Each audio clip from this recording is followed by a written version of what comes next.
imagine trying to design a multi-million-dollar biopharmaceutical plant, coordinating massive vats of living cells and miles of intricate plumbing. And then only after you've poured the concrete and welded the physical pipes, you realize your pipe diameters are just slightly too narrow to handle the peak flow. Yeah, that is literally the ultimate nightmare scenario. Yeah. And honestly, used to happen way more often than the industry likes to admit. Right. Well, welcome to today's deep dive. We are exploring how engineers avoid those catastrophic mistakes by building digital twins of their facilities. And today we are joined by a fantastic guest, technologist Dr. Rama Yusvana, a chartered biologist and senior lecturer at Tun Hussein on University of Malaysia, or UTHM. It is really great to be here to break all this down, especially for the chemical engineering technology students tuning in for their introductory prep class. Exactly. This is part 2 of our introduction to bioprocess design. And hey, quick side note for you listening, if this topic sparks your interest, there are actually opportunities to do master's or PhD research in biotechnology or bio-based systems with our guests and the team at UTHM. So keep that in mind as we get into the weeds today. Absolutely. We are always looking for curious minds because this field, dealing with biological systems is incredibly dense and unpredictable. That's why we rely so heavily on digital process modeling using industry standard tools like SuperPro Designer. Right, because you need to simulate everything before laying a single physical pipe. So our mission today is to walk you through the typical structure of a bioprocess, from feed preparation all the way to final packaging. And we'll use 2 very different biological products to ground this. Monoclonal antibodies, which are complex therapeutic drugs, and beta-galactosidase, which is an industrial enzyme used to make lactose-free dairy. Okay, so if I'm a student opening this software for the first time, looking at a totally blank screen, how do I even begin? The sources mention a 3-level architecture, starting with the flow sheet. Right, the flow sheet is level 1. The Yeah. absolute big picture. You usually start with a BFD, which stands for block flow diagram. And a BFD is just, it's pretty basic, right? Just geometric shapes. Exactly, just simple blocks representing major sections like fermentation or purification connected by arrows. But the software quickly upgrades this into a PFD, or process flow diagram. So the PFD is where things actually get real. Yeah, because you drop in specific digital equipment, bioreactors, centrifuges, storage tanks, and you map out the actual pipes connecting them all.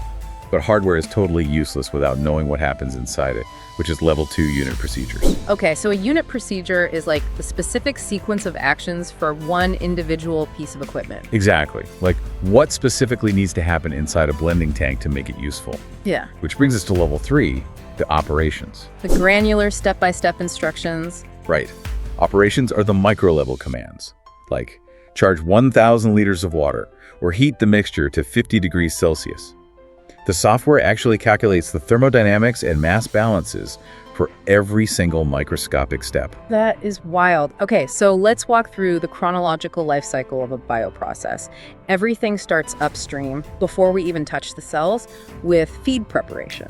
Yeah. Think of a biopharma plant as a massive, hyper-sterile kitchen. Before you grow your microscopic workers, the cells, you have to prepare their food. We call this the media, which is a nutrient-rich broth of sugars and amino acids. But there's a huge inherent risk there, right? Because if it's perfect food for our cells, it's perfect food for literally any random bacteria floating around in the environment. Oh, absolutely. Contamination is the ultimate enemy. If a rogue yeast gets in, it multiplies rapidly, eats all the expensive nutrients, and ruins the whole multi-million-dollar batch. So the media has to be perfectly sterile. So how does the software model that sterilization? Well, for sensitive biological broths that might degrade under high heat, it models passing the liquid through 0.2 micrometer depth filters. Like microscopic sieves. Exactly. They just trap the rogue bacteria. Yeah. And for more robust media, the digital twin maps out a continuous heat sterilizer, tracking the exact steam needed to flash heat the liquid and kill any contaminants. Okay, I understand the need for sterile food, but logistically, if I'm running a 20,000 liter batch, storing all that prepared liquid takes up massive real estate. And clean room floor space is incredibly expensive. It really is. And that's a major pain point the software solves. If you build 50 massive holding tanks, your capital expenditure explodes. So the solution modeled in these digital twins is called inline dilution. So they just mix it on the fly, like a soda fountain. That is a perfect analogy. A restaurant doesn't store a 500-gallon barrel of diluted cola. They store concentrated syrup and mix it with carbonated water right in the pipeline when you push the button. Wow, so that saves a ton of space. vast amounts of space. But in biomanufacturing, it has to be flawlessly precise.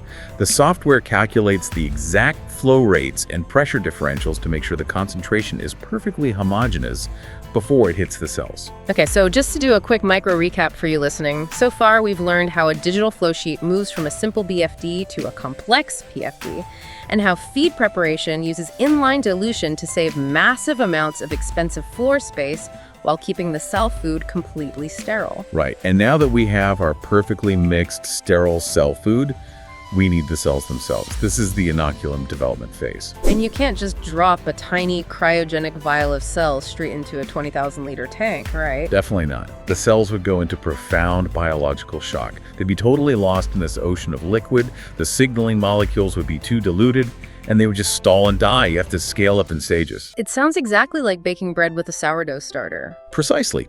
You don't throw a microscopic spoonful of starter into a huge industrial vat of flour.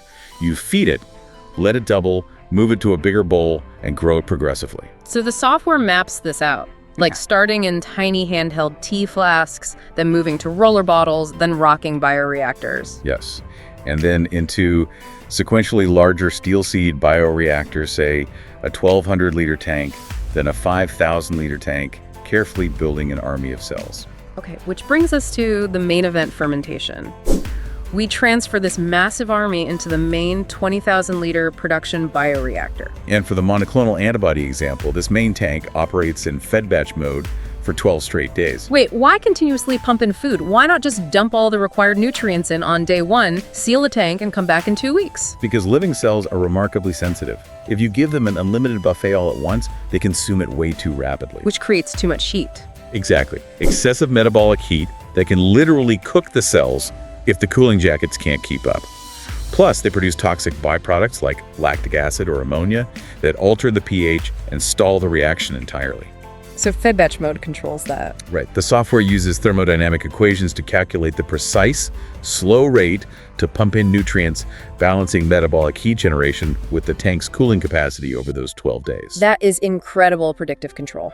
But after those 12 days, we face a major biological dilemma. We have millions of cells and billions of target molecules. But where is the actual product? That is the critical fork in the road. The location of the product dictates the entire downstream strategy. The software actually uses a specific metric called extra cell percentage to track this. Oh, so for monoclonal antibodies, mammalian cells naturally secrete the proteins out into the liquid, so it's 100% extracellular. Exactly. But our other example, the beta-galactosidase enzyme, uses E. coli bacteria. And that product is intracellular, meaning it's physically locked inside the bacterial cell walls. So the liquid broth is basically just waste. You can't just filter the liquid to get your product. Correct. Your first step in downstream processing, the primary recovery phase, has to be entirely focused on breaking those cells open. So let's do another quick micro recap. We've scaled up our cells like a sourdough starter, kept them alive using precise fed batch fermentation, and now we realize our entire cleanup strategy depends entirely on whether our product is floating in the liquid or trapped inside the cells themselves. Right, and for intracellular products, how do you model bursting billions of microscopic cells simultaneously on an industrial scale? That sounds violently difficult. It is. The digital twin incorporates a high-pressure homogenizer. It forces the biological soup through a microscopic valve under immense mechanical pressure, often thousands of pounds per square inch. The sheer physical force causes the cell membranes to literally rupture, spilling the valuable enzyme out into the liquid. Exactly. But wait, doesn't bursting them create an entirely new problem? Now you have a liquid soup mixed with billions of jagged, shattered pieces of cell debris. It is a massive mess.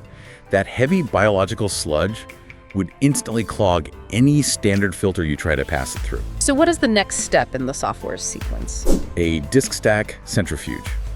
It spins the liquid at incredibly high speeds. The physics of centrifugal force drive the heavy, shattered cell debris outward to be discharged as waste, while the lighter liquid with our enzyme flows up the center. And only after that gross separation can you use a polisher filter to catch the remaining fragments. Exactly. But processing all this organic matter must leave an unbelievable mess inside the stainless steel equipment. how does a factory handle cleanup without violating strict FDA sterility standards? Cleaning is arguably one of the most complex parts of bioprocessing. You can't just hose down a bioreactor. The software meticulously models CIP clean in place and CT steam in place. So CIP is circulating harsh chemicals like sodium hydroxide to strip away baked-on proteins. Yes, and CIP blasts the system with highly pressurized pure steam for total sterilization before the next batch. And the digital twin actually calculates the mass balances of the cleaning agents needed. Perfectly. It calculates precisely how many liters of caustic soda and purified water are required for the surface area of every single tank and pipe. It aggregates all of this as CIP waste. Which is vital because you don't want to design an incredibly efficient factory only to realize on day one that your wastewater treatment facility is way too small to handle all that toxic chemical runoff. Exactly. Accurately predicting wastewater volume prevents severe environmental violations and massive financial penalties. It's evaluating the holistic impact of the process. Okay, so we've removed the cell shrapnel, cleaned the tanks, but we still just have a mostly clear liquid with thousands of naturally occurring unwanted proteins. For a therapeutic drug, mostly clean isn't going to pass safety regulations. No, it is not. We have to isolate our exact target molecule. This initiates the purification phase, which dominates the downstream side of the digital twin. And to achieve that high level of purity, the industry relies heavily on chromatography, pumping the liquid through massive steel columns packed with highly specialized microscopic resin beads. Right.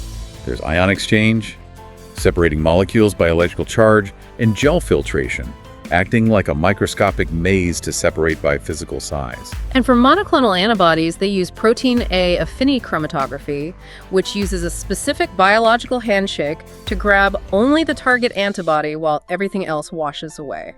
The science is totally elegant, but the economics are brutal.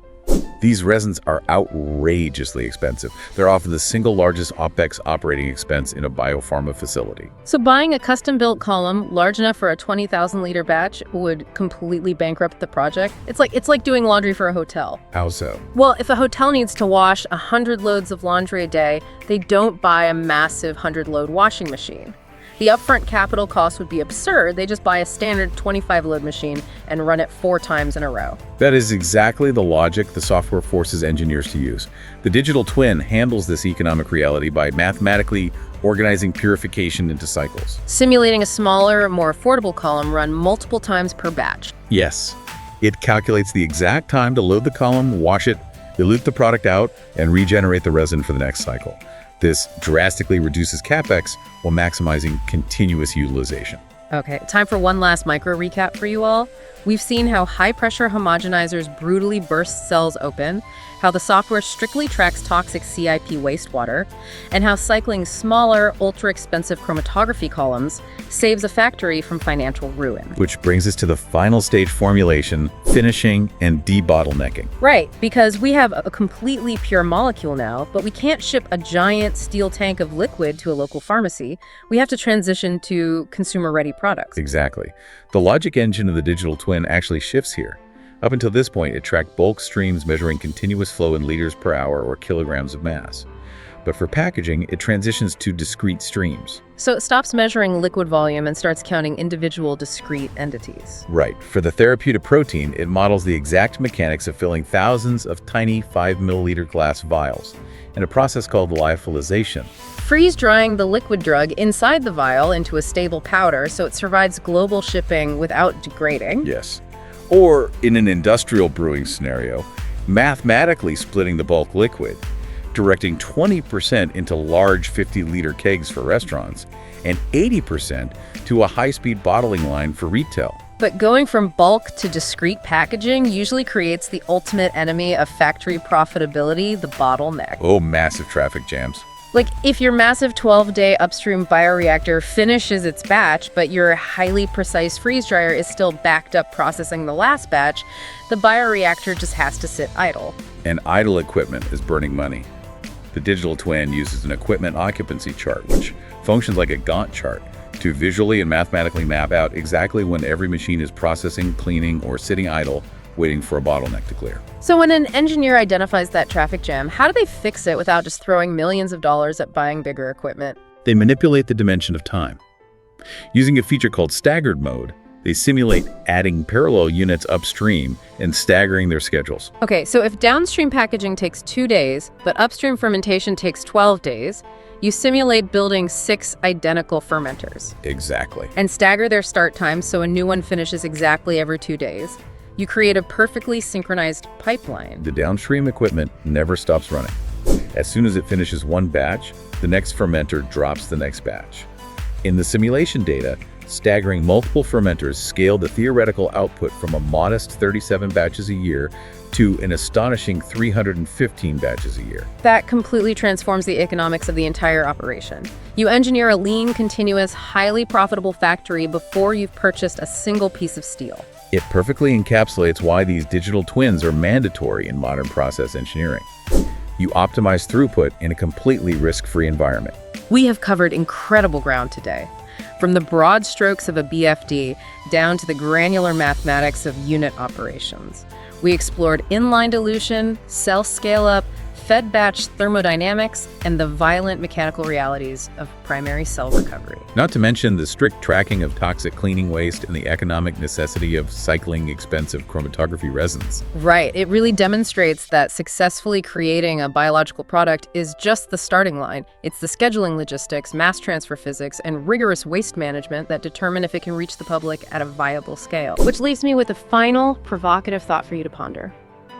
Software like SuperPro Designer creates incredibly high-fidelity models of complex living organisms.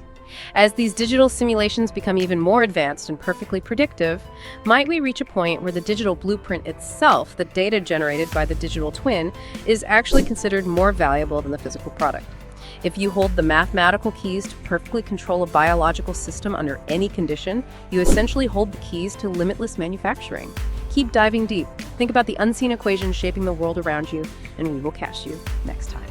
I want to express my utmost gratitude to technologist Dr. Rama Yusufana for his enlightenment and his invaluable insights into the topics we discussed today. It was a real privilege to have you break this down for us. The pleasure was all mine. Thank you for having me. Check the summary link in the description. Stay curious.